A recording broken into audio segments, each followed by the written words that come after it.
Today, I want to talk about Charles Morgan, who is widely considered the father of the Houston Ship Channel. He lived from 1795 to 1878, and his life was extremely interesting and is really a picture of expansion by rail and by sea through the American West. So, today in this video, we're going to look at his biography. We're going to look at how the Civil War affected him and his business practices.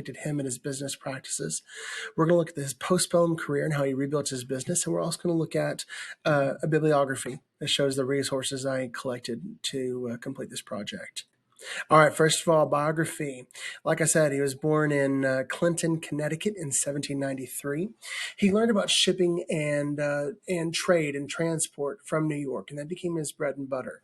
As a matter of fact, he always lived in New York. Even through the Civil War, after the Civil War, his primary residence was in New York. He was not necessarily a Texan, although he earned a lot of money from Texas. 1837, he opened the first steamboat line between New Orleans and Galveston. Now, here's why that's important. New Orleans was extremely important for the Republic of Texas, which won their independence on 1836 on the battlefields of San Jacinto. They had declared their independence from Mexico. I just happen to have a copy of the independence right here. And so he was trading for some redbacks, right? Some Republic of Texas money, not U.S. dollars. Sorry, I'm a nerd. I love Texas history. Anyways, 1870 is what we're going to focus on. After the war, he's well known. Sorry, I should say 1870s, because it actually happened a little bit later than 1870. He financed Houston's first deep water channel of the Gulf, and he did this as a way of skirting around Galveston. He was not a fan of Galveston. Okay. So during the war, this is where it gets interesting. I'm going to move my video here out of the way so you can see both these pictures clearly. I'll just cover up there we go. So here's a picture of the USS Hatteras. This was originally the USS St. Mary. The St. Mary was one of his vessels. He had originally contracted it through a shipping company, a boat company in New York, and the Union had bought it. Now, he did not support the Confederacy, but make no mistake, he was a slave-owning Northerner who played both sides of the war. You see his steamers here. This is an advertisement from a Galveston newspaper for his steamers. He made a lot of money in Galveston, getting people back and forth between the Republic of Texas and later on the state of Texas, and then the Confederacy to New Orleans, to other parts of the South, and to the north through New York. His steamers were co-opted by both the Confederacy and the Union. Matter of fact, for 500 Confederate dollars a day, I just went to a museum. I had to buy these. These are replicas of Confederate money.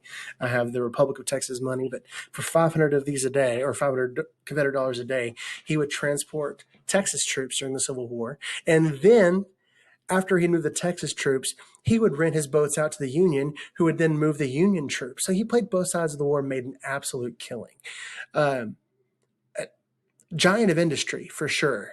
Not a super nice guy by 2023 standards. Now, postbellum. I have two slides here to focus on his postbellum activity. You see the historic city of Galveston here. Galveston was a massive port for the Confederacy, for the state of Texas. It was the preeminent city of Texas. However, Galveston had a feud with New Orleans to see which city would be first. Now, I know today nobody's ever heard of Galveston. It's a tourist trap, basically, and I love it. It's great, but it's not the great port that it was supposed to be back in the 1860s, 50s, 60s, and 70s. Galveston would quarantine new ships coming from New Orleans in order to increase traffic into Galveston. If they came from New Orleans, they would just slow them down, and they would claim it was quarantining for yellow fever. Now, those of us who lived through COVID, which is all of us, we know how much a pandemic can hurt the economy. Well, even just the quarantining for the pandemic cost Morgan a lot of money, and it angered him. So he adapted to this, and he conjoined his rail and shipping business as it moved further into Houston. Houston became the rail hub in the late 1860s, early 1870s. By 1873, he was focused on Houston. He was done with Galveston.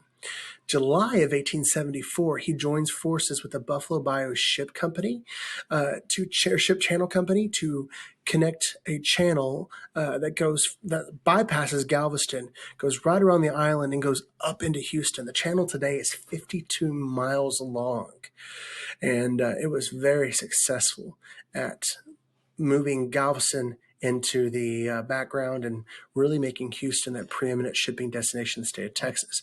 This is what the Buffalo Bayou looked like before they dredged it out. So the Chip Channel, it cements Houston's place in global history and in global economic history especially. Even today, the Port of Houston is the fourth busiest port in the United States, and I think it's the first in the United States for international shipping. Morgan Ships got free passage through the channel, and he received shares in the company for forking over about $9.3 million in 2023 dollars. And the day it was just over $350,000 in 1874. Today, almost $10 million that he gave over for them to complete this project. It wasn't the whole shipping channel that we see today, but it was a significant part of it, and instantly it increased trade. The first ship that went through the channel was the Clinton, which belonged to Charles Morgan. Okay, this is a interesting map of the channel today. Now, this is the grandchild of Morgan's efforts. It bypasses Galveston Island completely. Okay, I know the starting point there, but actually goes around it. There's Bolivar, Point Bolivar. There's a really cool lighthouse there, but it goes around there completely. Goes up through the Bay of Galveston, and they dredged all of this so it can be good for deep water, and it snakes through the interior of Texas up to practically downtown Houston. And there's still efforts, there's still ongoing work to expand because traffic is just increasing in Houston. It's not going down with the invention of airplanes and faster railroads and all that. It's actually increasing. So that is Charles Morgan's work during the postbellum economy. He would die shortly after that was completed, but he made a lot of money during the Civil War and after the Civil War. He was able to adapt and recover quickly. Okay, these are some really good sources that I found. I'll make sure they're posted along with it. Thank you for listening. I appreciate your attention, and I hope you have a great day.